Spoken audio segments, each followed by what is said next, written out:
Danielle, and this is Liza with Blogging by Liza, and we're coming to you live from the Reader-Author Get-Together in Cincinnati. Today we're going to be interviewing a group of contemporary romance writers, and here we go. Okay. Say hi, everyone. Take it over, Liza.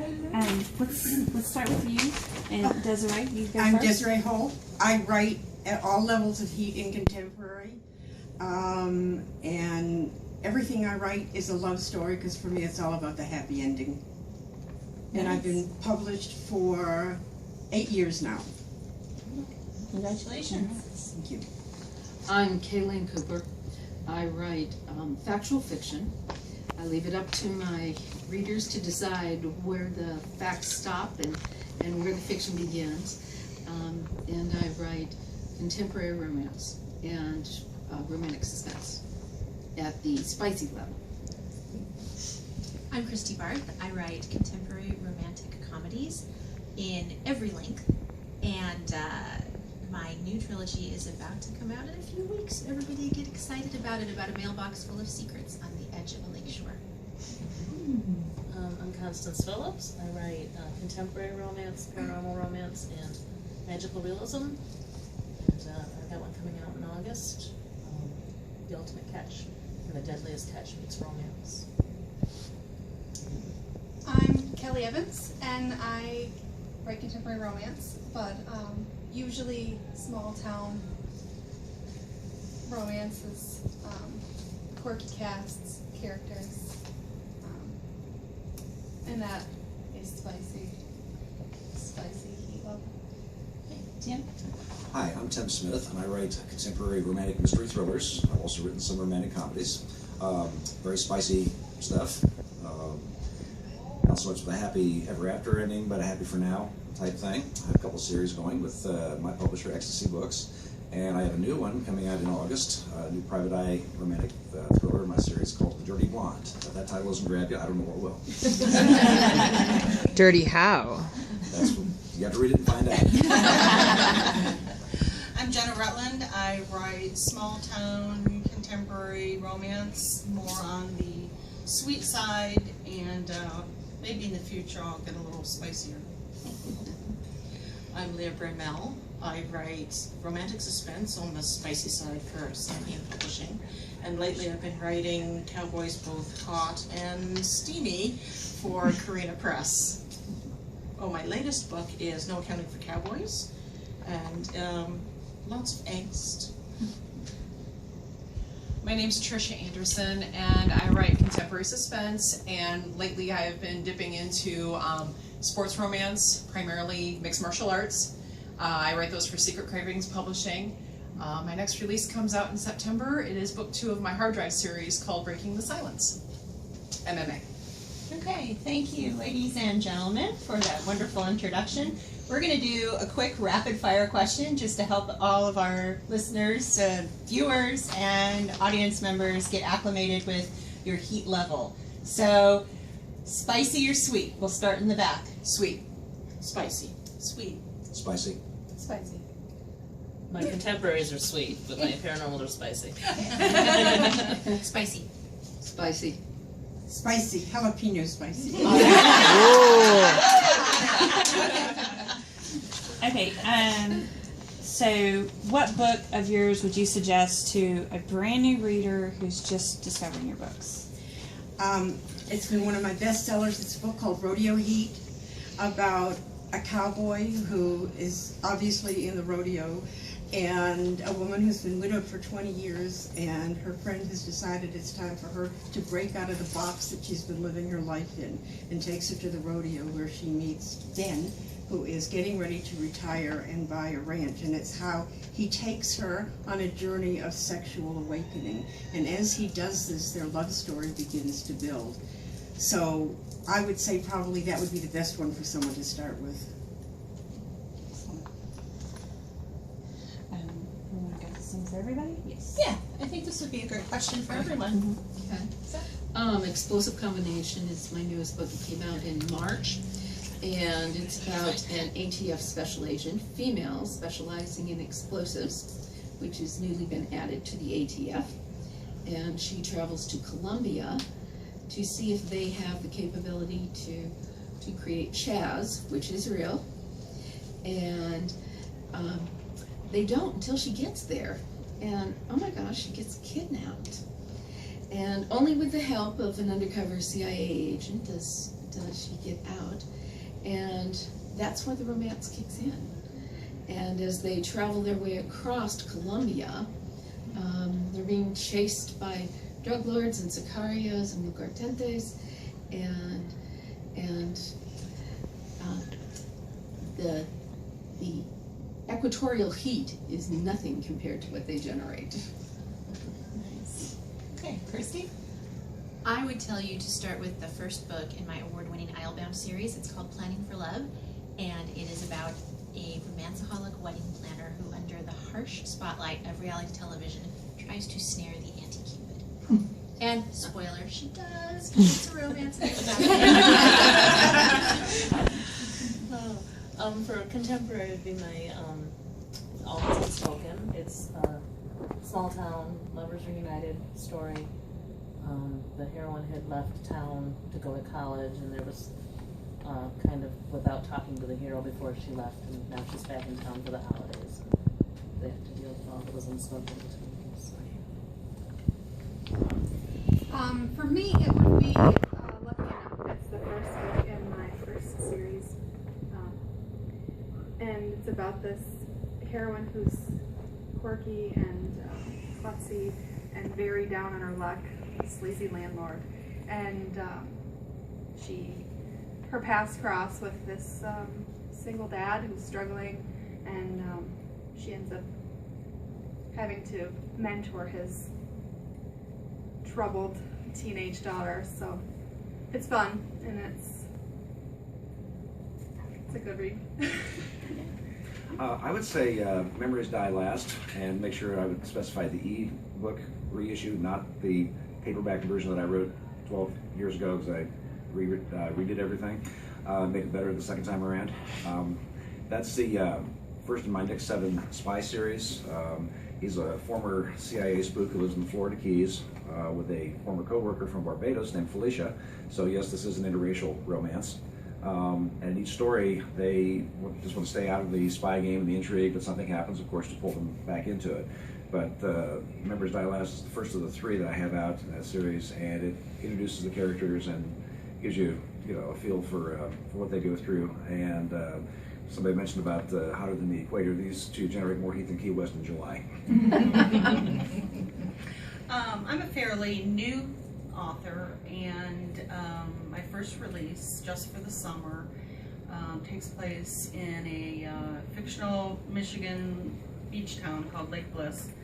And it's about a woman who is trying to figure out her life, and she comes to Lake Bliss with a secret and falls in love with a single dad. And books 2 and 3 in that series will be out sometime this year. I would start, I guess it depends if you're looking for spicy or less spicy. My latest series would start with Slow Ride Home, and that is where family secrets start to be uncovered, and the 2 brothers, Grady brothers, have to decide how to deal with the secrets that are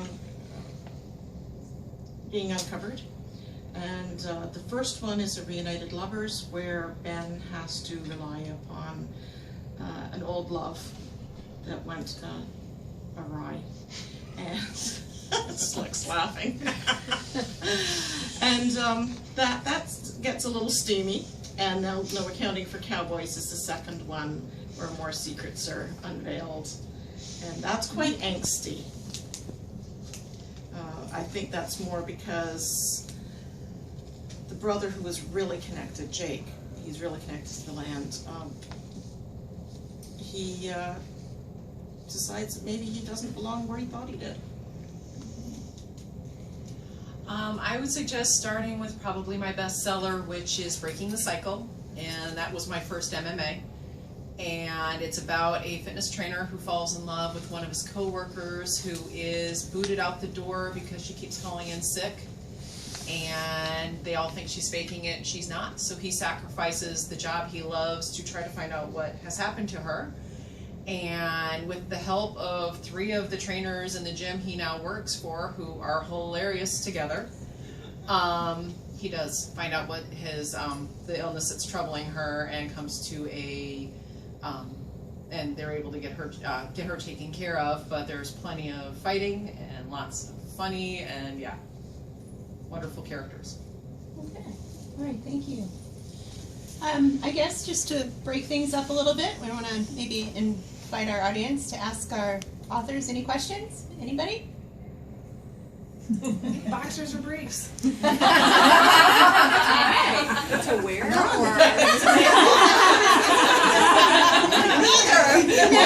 What's Or commando. Yes.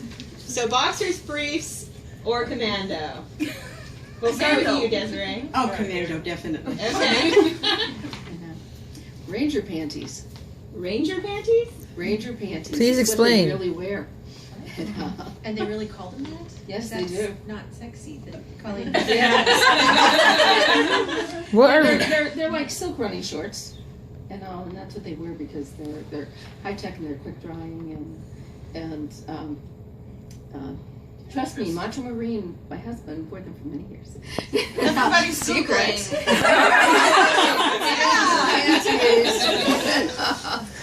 I will go boxer briefs because there's nothing less sexy than the baggy awfulness of the boxers. Oh, for my, it's probably briefs most of them. I guess I'll just round it out and say boxers. I'm with you on that one. Tim? Gonzo.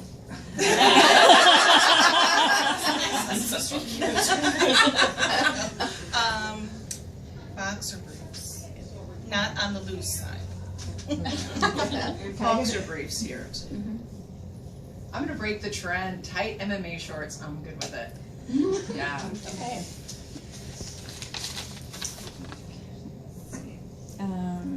Okay, what is your go-to comfort read?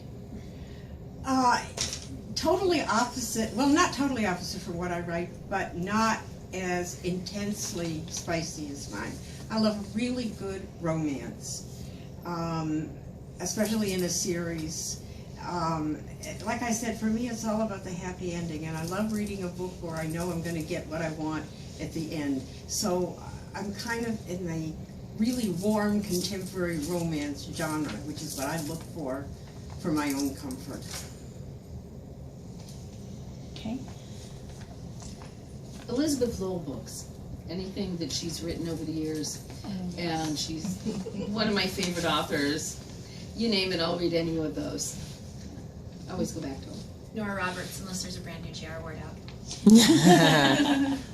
Yeah, I tend to go toward the paranormal or the fantasy for comfort read, like Sherilyn Kenyon, probably.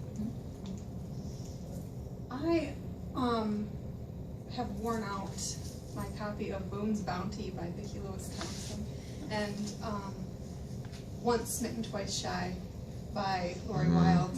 And I don't know what it is about those reads, but I pick them up often and fly through them again. That's why they're comfort reads. Yeah. I'd say anything by James W. Hall or Donald E. Westlake or Robert B. Parker. I love Susan Elizabeth Phillips. She's an auto buy for me. Love Rachel Gibson. Nora Roberts, of course. And I like the Janet Ivanovich Plum series. Lorelei James. All her cowboys.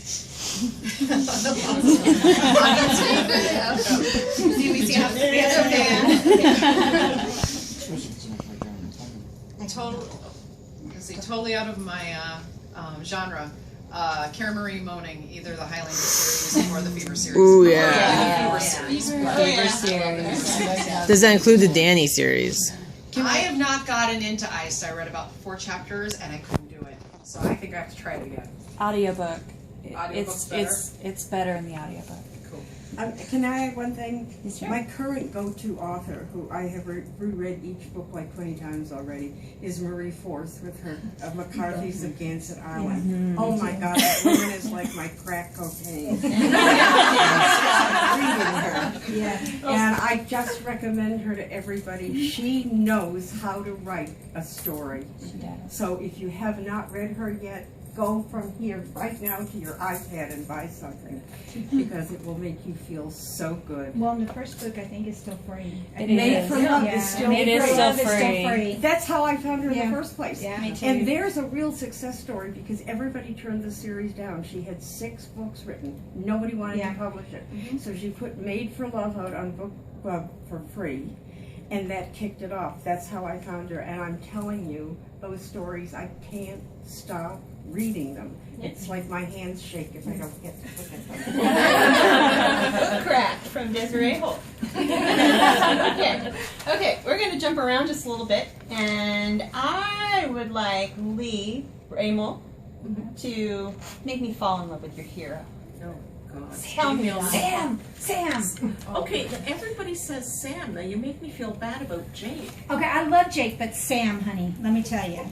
Sam is from my Public Protection series. He's book 2. Well, he starts Book book 1, Private Property, which is a novella. Gosh. And Sam is this great big 6'6". I don't know how to even he's larger than life. He's actually based on a guy I used to date with a little bit of Dwayne Johnson rolled in. Yeah, he's just yummy. He is super alpha. He will be the one who will throw himself in front of a bullet for you while opening the doors and sweeping you off your feet.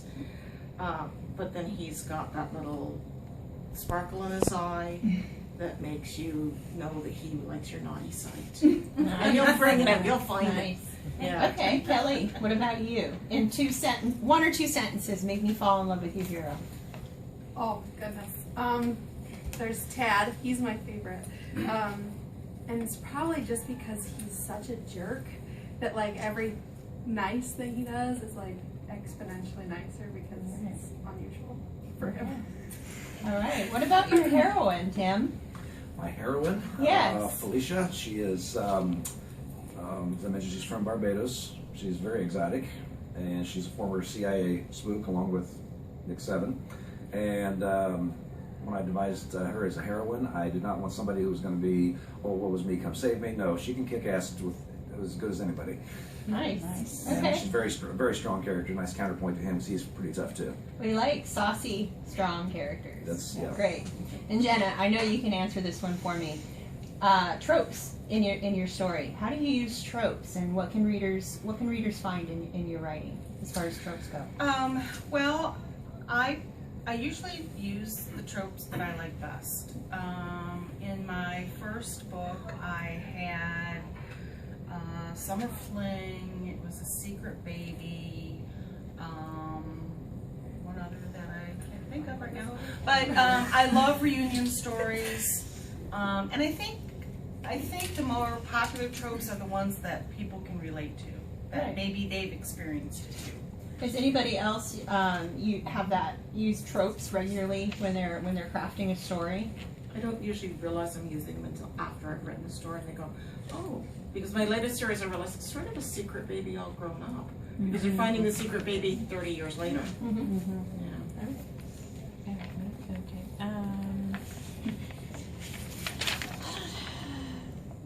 Okay, what author do you fangirl over or fanboy over? Because readers fangirl over authors. That's what we do.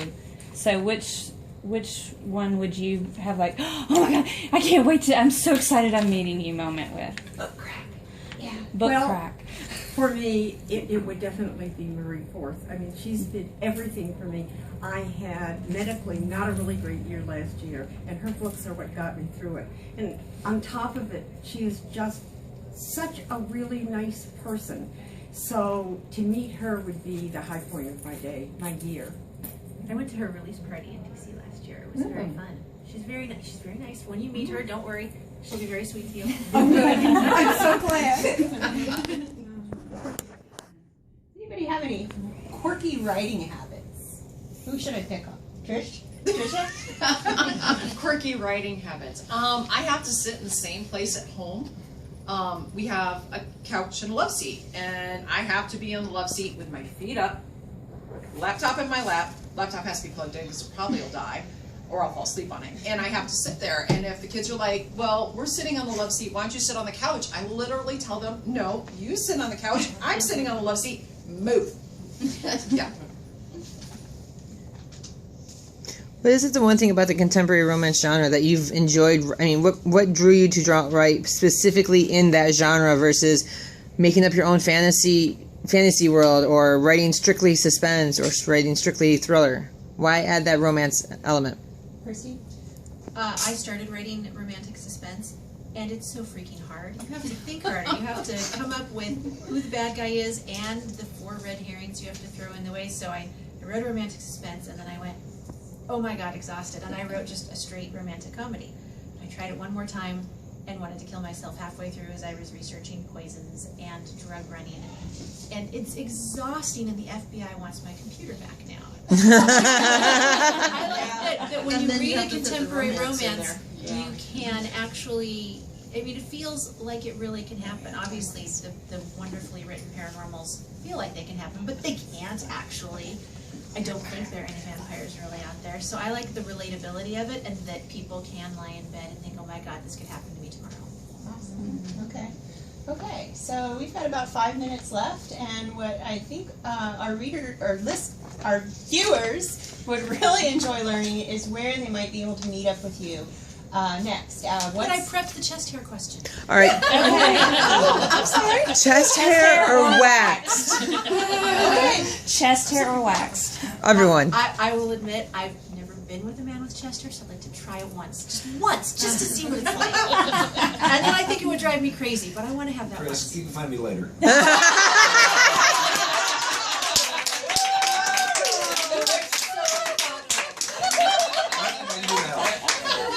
Authors are givers.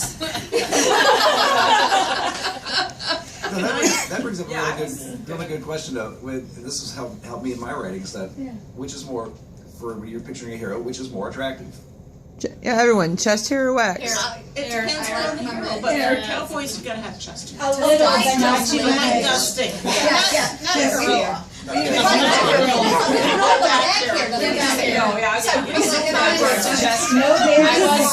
Now I'm okay with it. See, we all prepped for this question. I just had my cover model and realized he had chest hair. I'm like, well, he's kind of nice. I had a poster at RT, and there's a little bit of chest hair on Jake's chest on No Accounting for Cowboys, and I had people going up and touching them, and you know, yeah. Who knew this was such a heated topic? What about our readers in the audience? What do you prefer? Little. A little. It depends on the character. No bears. You know, it's either completely fair or little. Yeah? No white bears, like no. No carpet. I don't mean no bear. I mean like no white grizzly. Yes. No. Just no. So later this afternoon, we're going to have signing number 2 here at RAGT. Are any of you going to be participating in the signing? I am. Okay. All right. What books are you signing today, Desiree? I'm signing the first 2 books in my Phoenix Agency series, Jungle Inferno and Extrasensory, and I'm signing Rodeo Heat. Nice. Christi? I'm signing Planning for Love, but you can already pre-order up to me from your room, from the convenience of your bed if you want. I'm signing the print version of Private Property and Deliberate Deceptions. The print version is called Private Deceptions. Nice. And Tim, what's up for you after RAGT? Where can readers find you? You have any events coming up? Nothing until the fall. I'll be doing a festival up in Sydney, Ohio. That's about the only one I have coming up. They can always find me online at my website, timsmithauthor.com. Perfect. Okay. All right. What about you, Jenna?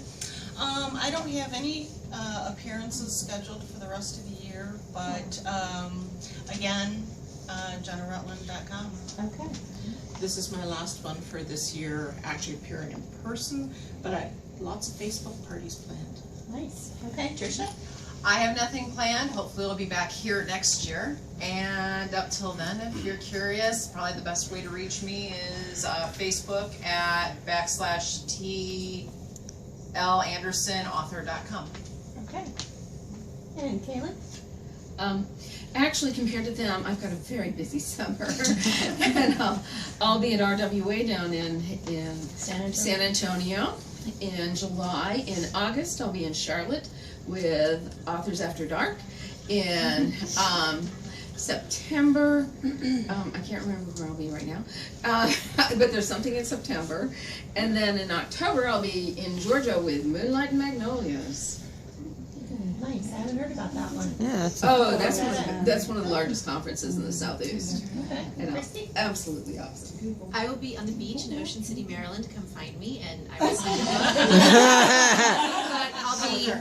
I'm heading up the Baltimore Book Festival in September, and I'll be doing the Philly Author Fest signing in November. And I will happily sign your book and send it to you.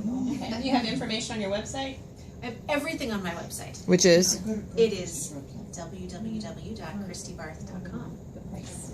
Check out my website, ConstancePhillips.com, and all of my social media links are there. And nothing scheduled yet for the rest of this year. Okay. Kelli? I have a baby due in a couple weeks. So you're not going anywhere. But yeah, keep up with me at on Facebook /BabyEvans.com. Okay. You registered anywhere? Yeah. Okay. Desiree? I'll be at Authors After Dark in Charlotte in August, and then in October I'll be at Romanticon in Akron, and then that's it for me for this year. Okay, and your website, Desiree? www.DesireeHolt.com, Nice. and Okay. I'm also on Facebook, Desiree Holt Author, Twitter, and just about every other social platform out there. I'm the one bouncing up and down all the time. Yes, come find us on Twitter. It's the most fun place to be. Yeah, okay, Facebook or Twitter. We'll go just closing this up here. I'm both, but I prefer Facebook. I would say both, but prefer Facebook. Yes? Facebook. Both, but Facebook. Both, but Facebook. Both. I prefer Twitter. I'm very talkative. Both. Active on both. Okay. All right, any last minute questions from our readers? Okay. Is anyone on Google Plus? I have Yeah, one yes. last there, but I don't check have it. the presence there. I have one last thing I was prompted to mention. 5 other authors and I are hosting our 3rd annual Wild Wicked Weekend in San Antonio in February. It's for erotic authors and readers. If you haven't read it yet, come and we'll teach you how to read it. If you haven't read any erotic authors yet, we'll have demonstrations. We have 4 gorgeous, sexy hosts that work the conference with us. It's a lot of fun. You can find it at wildwickedweekend.com. Okay. Well, I just want to say thank you so much for being here today. Enjoy the rest of the convention, and that's a wrap. Thank you. Thank you.